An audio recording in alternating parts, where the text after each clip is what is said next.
How about we just meet at the lower level here? Yeah. This is what we do here. This is what we do here on the Purple. Brandice, welcome.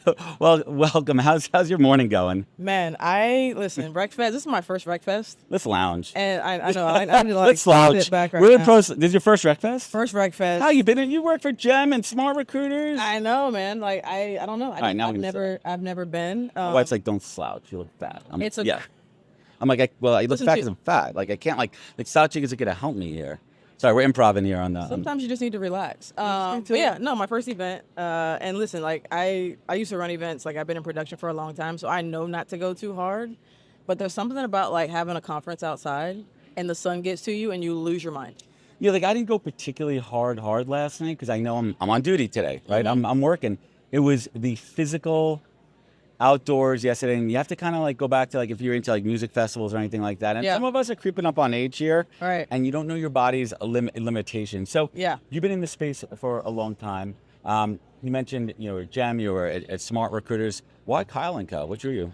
Man, Kyle, like we were having a conversation, and again, like I've been in HR tech since like 2017, and You're a lifer.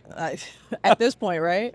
Dog years. And when you start as a marketer, right? I feel like there is a certain like bad rap that marketers get, especially when you're on the vendor side.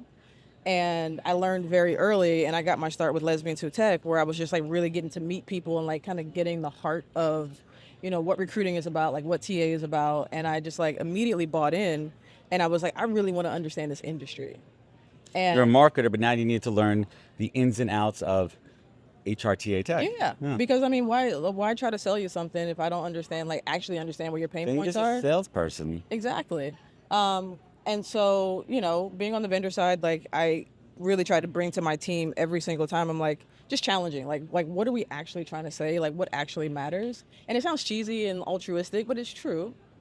And Kyle was like, hey, listen, like I'm trying to carve out this new lane in the research and analyst world. He's like, and you've literally been in the shoes of most of my clients. What is that lane? What does that mean? What is that lane that you guys are carving out? That just trying to do research and analysts in a way that's like, I mean, obviously like we study innovation trends, right? But like we're not up in some ivory tower. We're not like just trying to like, pay for play and like charge you money for our opinion, right? Like It's not advertorial. it's not advertorial, and we're really trying to help people solve problems. And that's on the practitioner side and the vendor side. And so if we can bridge that gap in a real way, everybody at Kyle & Co has done this before, right? Like, and I told Kyle, I'm like, we're all coming with receipts. He's building like the Voltron A-team over there. Yeah, man. It's pretty Announcements cool. coming Voltron, out. like Voltron Assemble, right? Yeah. Like, and listen, I've known Kyle for a couple of years, and what I love about him is what you see is what you get, and it's authenticity. So, right, like so now you have to translate authenticity into a brand, which doesn't always translate well. Like, let's say we are this, but we're not. Right. What have you seen when you put your marketing hat on? What have you seen from how do you help a brand find their voice? Yeah, I mean, honestly, you got to ask hard questions, and I'm Be like, truthful with the answers. and be truthful with the answers and have a little bit of a therapy session, Oh yeah. And when I talk to vendors and I'm like, all the architectures look alike, all of the taglines like read the same. Did you slap AI to the back of them? Yeah. And I'm like, what are you actually trying to do? And be honest, if you're just trying to make money, then say that. I mean, we're just trying to sell this tech and move on. Yeah. But if you're really trying to help people, do their jobs better and have more, and let technology like be the assist with that, then like we got to sit down and talk about like why you do that. Imagine, I'm going to riff on this for a second. Imagine every vendor here had a disclaimer. Well, here's what we say. This is what we're really trying to do here. We're trying to sell. We're trying to get acquired. We're trying to just, get integrated into something. Like, be transparent. Yeah, Right? but there's nothing wrong with that, right? Like if that's your motivation and you're gonna build some really cool shit that's gonna help people, great, do that. But I'm just saying for the folks who are trying to like pull on the heartstrings and like be in the mind of the recruiter and like let me understand your pain, then you gotta let that come out on the page. So you've been doing recruitment marketing events for a long time. What works to draw people to your booth? What like I'm not going to mention names over here. Ice Let's cream. talk. Okay. No, it's iced coffee. If Yeah. you see, I was about to say, well, like what works to draw someone to your booth here? you have to. It works like the same way as we're trying to sell to. What are the pain points of people at the conference? Yeah. I want iced coffee. Yeah. I'm dying. I need some iced coffee. I don't need any more plushies. I don't need more. My wife said, if I bring one more water bottle home, she's kicking me out of the house. She's like, you use them once, and then they take up like 3 cabinets. Yeah, 3 cabinets of that. She's like, unless it's a Yeti. Yeah. I'm like, we're a little Yeti snob in our house here too. But what works here? What have you're walking around, you're like, there's a cool booth, but no one's here. Or like, this is pretty lackluster. I mean, I tell you what, like, I mean, you're right? Like, especially out here, like, I went and got a hat yesterday because the sun was killing me. I didn't have a hat, right? That's good swag. Sunglasses. But I will say that it starts before you get on the ground. You know? We don't talk about this enough. Yeah, like having the biggest booth, having the most swag, having like the most giveaways or whatever. That's a part of the game, right? We all have to like kind of play into that. We all do it to each other. Yeah. But that starts way before you buy that booth. That starts way before you sign a contract. How do you prime your leads? How do you build the on ramp to an event where people know you're there, they're excited, they want to meet you, they want to learn more?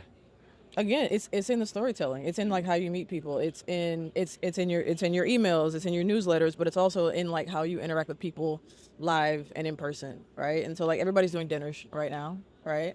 Dinners are in. People like to eat dinners. Dinners are making a comeback. Give me a steak dinner, but people are over it now, right? So now They're like, I have 5 dinner invites tonight. I'm gonna go appetizer here, dinner there. Yeah. But now we commoditize dinner. They're not cool anymore. They're expected. Yeah, you just gotta talk to people. I mean, it's simple. Like, I'm not gonna try to like over architect it. You really just have to like talk to people and connect, right? And be genuine. Like that's the best advice I can give anybody. Like, and even again, if you're trying to sell, we all it's capitalism. We're all trying to make money. Of course. Right? Everyone here is in business. Yeah. Let's be real about that.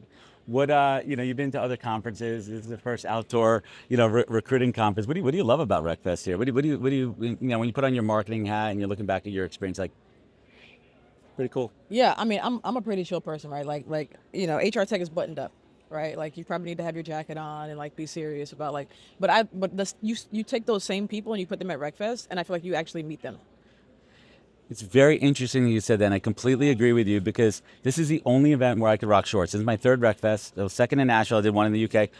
I went back and looked at my pictures. I'm wearing shorts in every picture. And I'm like, what other industry event could you do that? Could you be comfortable wearing what you want to wear, and you don't feel forced, like, oh, I got to, really button up. You hit the nail on the head. Being able to be open and free with what you're wearing opens you up elsewhere. It's a simple thing. Yeah, it's an easy thing. I feel like people have been like their most authentic selves. Plus, if you put them outside in 90-degree heat for 6 hours, your mental faculties start to break down. Here's my pet peeve: companies that make cheesy ass shirts that like now you're the employee and you're like, I gotta wear this. It's part of the game, though. I mean, come on. Who should we blame for this design on this shirt? And then that shirt comes home and like, what am I gonna do with it? Listen, swag is swag. Everybody's trying out here. Like, I'll give it to them. But if you're gonna do that, also do the other stuff as well. Right. Deliver on it too. Well, awesome. We're gonna wrap it up here, but before we do, leave us with some alpha over at Kyle & Co. What are you working on in your department? Yeah. Because relatively new, Kyle doing his thing and building out the Voltron team over there. Give us some alpha. What are you guys working on? Yeah. Again, like we love our partners. We love the folks that we get to work with, and me actually being in the shoes of the people that I'm partnering with now. It's just we're doing something different. And again, like, I think one of the biggest differentiators are like, we're serious. It's all grounded and rooted in research, but we've all been there, right? We've actually been in the seat. And so now we're working on the AI momentum report just came out, which is a really cool partnership we did with Smart Recruiters.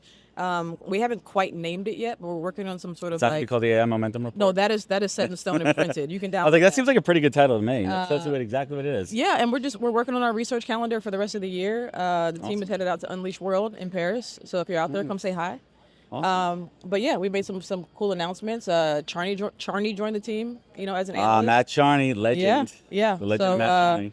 The Voltron of the analyst industry is right. Or depending on your demographic, your age group, it could be the A team, right? Right before that.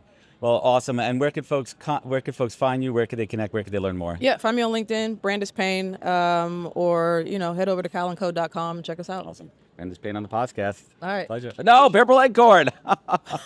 Edit that out. That's my show. I know it's still early in the morning, guys. We're getting there.